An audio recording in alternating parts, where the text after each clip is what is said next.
Mas eu vim a Roma para encontrar Paulo, para escrever a história dele, para trazer esperança, para trazer luz à escuridão atual e para nos lembrar de como Deus transformou um homem medioso que mudará a história do mundo. Lucas, onde aumentou o pecado, transbordou a graça.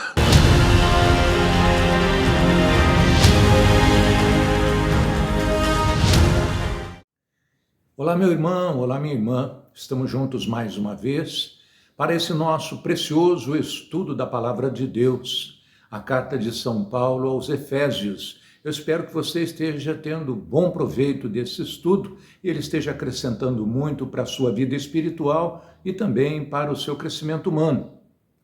Vamos começar hoje o nosso estudo do capítulo 3 com a oração da invocação do Espírito Santo. Em nome do Pai, do Filho, do Espírito Santo. Amém. Vinde, Espírito Santo, vinde por meio da poderosa intercessão do Imaculado Coração de Maria, vossa amadíssima esposa.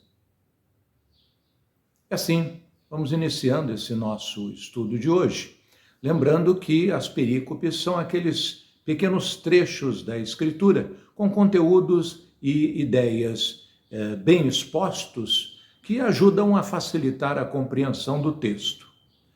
Na perícope 1, nós vamos ver Paulo, apóstolo dos povos pagãos. Especificamente, os versículos de 1 a 13 vão ressaltar essa condição de Paulo como apóstolo dos povos pagãos. No versículo 1, São Paulo inicia dizendo: eu, Paulo, prisioneiro de Cristo, é assim que ele se considerava. É claro que Paulo era prisioneiro de Cristo no sentido de que ele fora capturado por Cristo, as suas ideias, os seus ensinamentos, a sua palavra. Esse não é o principal aqui. Ele era um prisioneiro em Roma quando escrevia e foi por amor a Cristo que ele estava se deixando prender de certa forma, pelo compromisso que ele tinha com Jesus. No versículo 4 ele diz assim, menciona o mistério de Cristo. Esse versículo e também os seguintes vão lançar muita luz sobre o uso dessa palavra mistério no Novo Testamento. A palavra significa não algo místico ou mágico, mas um segredo sagrado que não foi previamente revelado. Quando for revelado, só será compreendido pelos iniciados, aqueles que já foram introduzidos na doutrina do Senhor. Aqui, aqueles são escolhidos, são aqueles que foram salvos. Já no versículo 7, desse evangelho eu fui feito ministro. Nós sabemos que Paulo teve essa incumbência de ministro do evangelho. Ele transformou-se num servo em serviço a esse dom de Deus. Essa é uma palavra traduzida para o diácono também, alguém que serve à mesa. Paulo jamais considerou o seu ofício como algo elevado, que o afastasse dos outros homens. Ele sempre falou de si mesmo com muita humildade. No versículo 8, nós vamos ver ele dizer: a mim, menor de todos os santos. Em diversos outros lugares, São Paulo, lembrando-se do que fora antes de ser salvo, aquele perseguidor dos cristãos que fizera à igreja muitos males, ele fala de si mesmo com autorrenúncia. Essa questão da renúncia a que São Paulo se refere, você pode compreender melhor consultando a primeira carta que ele escreveu aos Coríntios, no capítulo 15, versículo 9. Ou pode ainda ler também a primeira carta de São Paulo a São Timóteo, no capítulo 1, versículo 15. Vamos agora para a perícope número 2. Ela vai do versículo 14 até o versículo 21. E durante toda essa perícope nós vamos ver Paulo falando sobre conhecer o amor de Cristo. Essa é a segunda oração de São Paulo aos Efésios.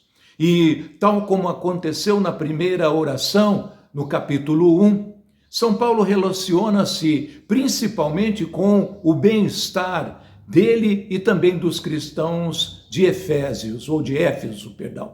Enquanto a primeira oração se centraliza no conhecimento, essa oração se centraliza no amor. No versículo 15, São Paulo diz: toda a paternidade no céu e na terra. Do que ele trata? Toda a família dos redimidos, aqueles que estão vivos nessa terra, mas também aqueles que já partiram e não estão mais entre nós, tem um só Pai, que é o Pai de nosso Senhor Jesus Cristo. No versículo 18, ele diz: assim estáis capacitados a entender. Veja, meu irmão, algumas coisas nós não conseguimos conhecer e compreender inteiramente. Frequentemente temos experiências que não podemos entender e nem mesmo explicar. E a ideia parece ser de conhecer aquilo que é essencialmente impossível de conhecer e conhecê-lo o suficiente para nos alegrarmos, nos regozijarmos em Deus. Vamos para o versículo 19, que diz assim: e sereis repletos da plenitude de Deus. Observe, meu irmão, que Deus é infinito e nós somos finitos, nós morremos um dia. Isso é um paradoxo, é claro, mas é uma tentativa de transmitir através da linguagem aquilo que significa algo para nós.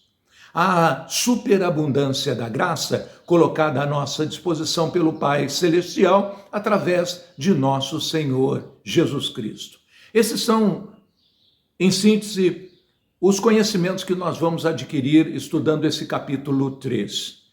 Faça um bom estudo, dedique-se, leia cada texto, reflita bastante, faça as suas orações e cresça através desse nosso estudo da Palavra de Deus. Um grande abraço para você, até a nossa próxima etapa.